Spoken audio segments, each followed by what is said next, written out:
Hi, I'm Cat Navarro-Lee at the 2026 Dances with Films, and we are here with Josh and Fini with Cabali and the Tiki Mug Obsession. Correct. Thank you so much for being with us. And what a unique name. Give me a little elevator pitch about your documentary, right? Yeah, Fini, why don't you take it? So, Josh has made a documentary about the history of tiki culture and was able to sort of intertwine my story of my bid to build a tiki bar dedicated to my collection of tiki mugs, which at the point we started was about 1,000 strong. Oh my goodness. Wow. I'm always fascinated by those real life stories where, documentaries I love. It's a slice of real life. And so tell me about this obsession, when it started and how you thought this would be great on film. So the first part was definitely sort of my idea, I would say, but I was really sort of got into tiki mugs, and then they took me hostage. But I have to give credit for the film. It was really sort of all about Josh, who was able to see a story inside the community of tiki and the group of artists that create tiki mugs in the contemporary, and also a way to tell the history of tiki culture using the tiki mugs as a lens. Wow. So it sounds like it's so much more than just the mug, but about a culture, about a deeper story, and about connection. Exactly. I think, that it's really a movie about people, and that, maybe I'm an obsessive, but I think everybody probably knows somebody that has a lot of the same characteristics than I do. So, I think he was able to draw some broad strokes about human experience, in something as trite as tiki mugs. Right. Because when people do collect things, there's definitely enthusiasm, but like a deeper layer to it. So tell me what first attracted you to tiki mugs and what they symbolize for you.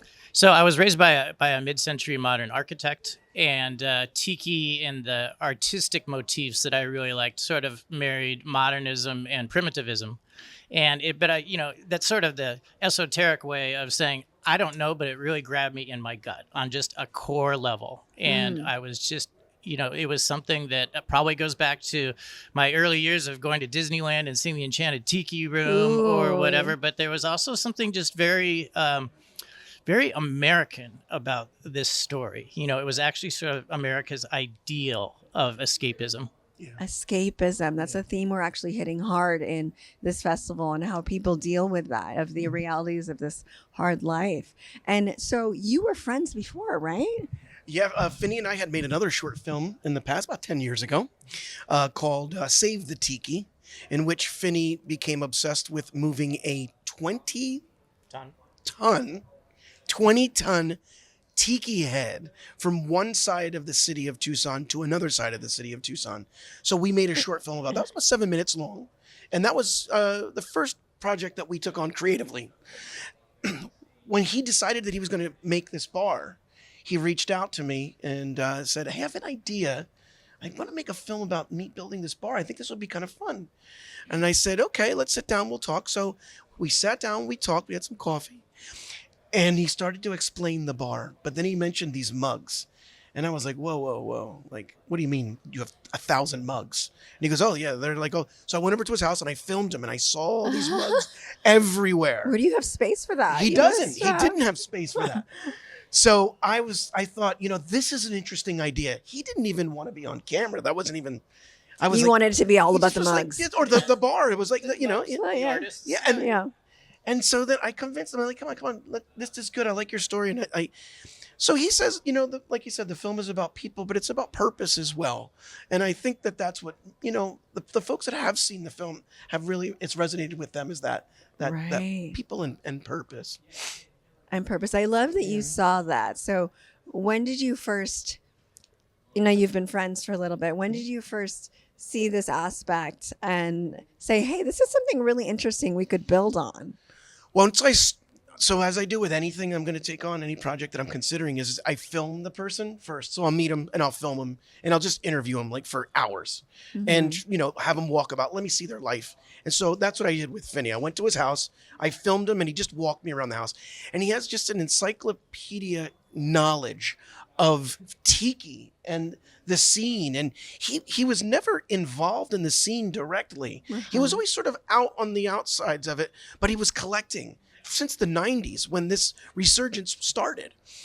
And so what's cool about our film is that you see this guy who wasn't in the community, and now he really is. He's found his tribe, and he's been thriving, and just it's awesome. It's just a really nice story. But at the same time, he's found his place and a passion that he's had, and he's able to share it with others.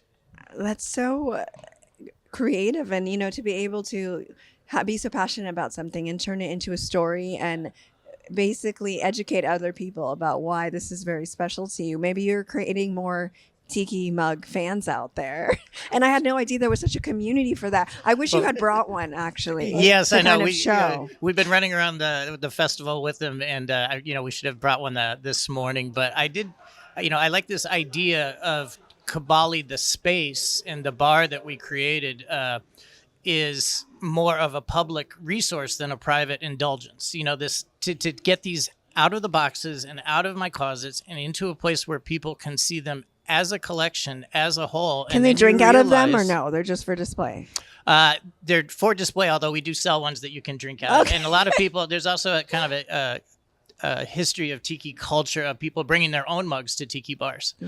So we're actually doing some tiki mug parties here while we're in LA. Talk about tiki tea. That's right. Yeah. So we were at the Tiki Tea on Wednesday night, which is absolutely the oldest, smallest tiki shrine in LA. It's just it's not a big place, but everybody in there is a hardcore fan.